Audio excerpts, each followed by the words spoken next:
one. But for people that don't know me, if you want to know what happened to my leg in the Supercross accident,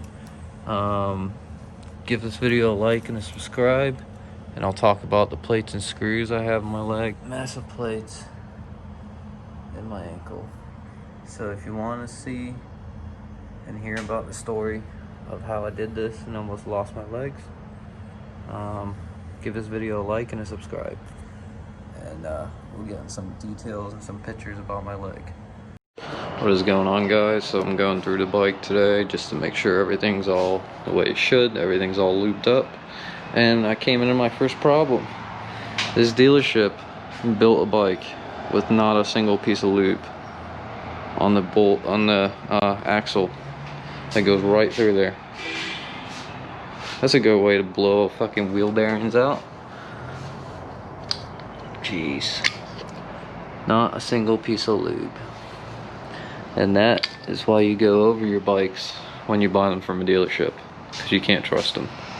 Because they don't know how to build a bike to save their life. They know just as much as a regular guy on the street about their bikes, unless they actually ride them.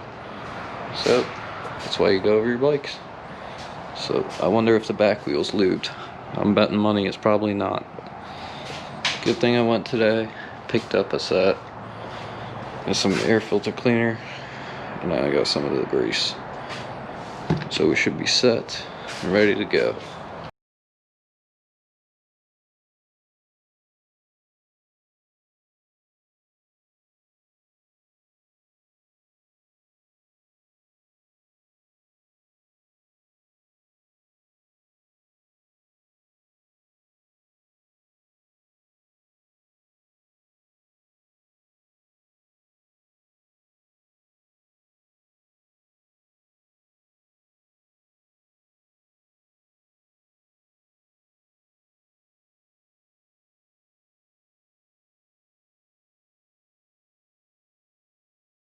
So if you're wondering why I spun the wheel and I hit the front brake, the reason you do that is it centers the forks. So what you want to do is you tighten just one bolt here, and once you make sure this is nice and flush, you then tighten this bolt, spin the wheel. Obviously once this is like, you need to put this on, you don't want it tight, you just want to put it on by hand, just enough to where it's like holding a nice tension on it. Spin the wheel, hit the brake a couple times, and then you want to tighten these, tighten the bolt, and then just double check these are nice and tight.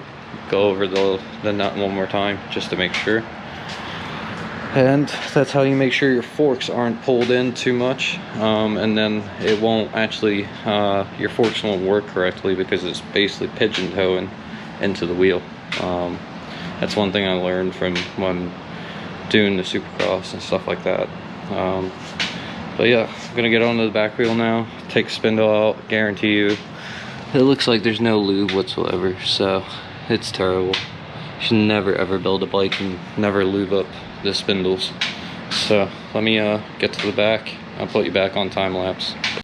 So my GoPro died, but we got this spindle all lubed up. You can see the grease in there. Got the chain back on. All we're gonna do now is gonna put a rag in the chain, make sure it's pulled all the way forward so it's nice against these, and then I'm gonna put the spacer in, and then put the bolt on, pump the brake, and that's pretty much it.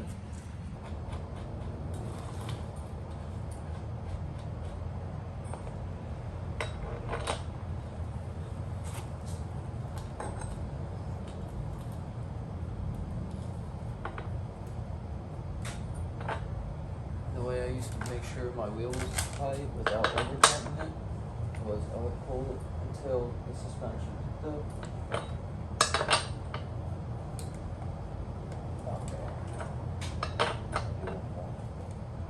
There we go. You can see how the wheel picked up. So I usually just do it until it gives a little pull on the suspension. You know it's tight enough. It's not over tight. You haven't cranked the crap out of it. So your wheel's gonna still spin nice and free. Fast brake. Make sure you pump the brake, because otherwise you go ride and you forget about it. And you gotta brake. You're dead. There we go. Perfect. Just gotta clean the air filter. So I'll show you how you take the air filter box off.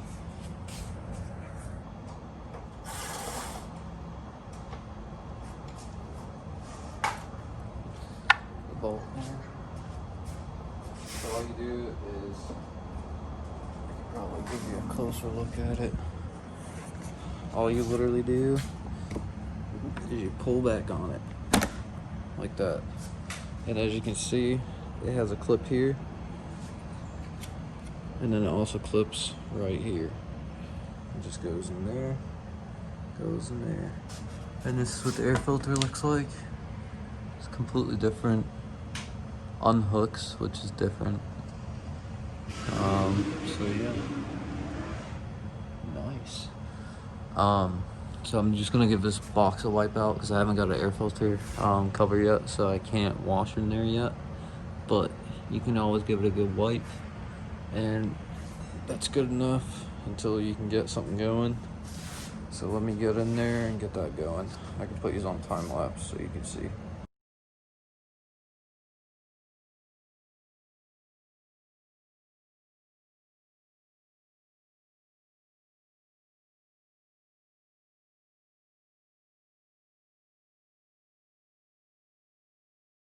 This is probably one of the easiest air filters I've ever put on. Literally you just pop it in this little hole thing and then pull this metal clip over it. It's done. Super easy. That was absolutely unbelievable. This is probably the easiest filter I've ever cleaned. Or not cleaned, but checked. But yeah, so that was a quick little maintenance on it. If you want to hear my story of how I broke my legs 5 years ago and how I almost lost my legs in a supercross accident, I didn't almost lose two, I almost lost one. But for people that don't know me, if you want to know what happened to my leg in a supercross accident, give this video a like and a subscribe, and I'll talk about the plates and screws I have in my leg. As you can see, I have a huge bone that sticks out right here, and then I have massive plates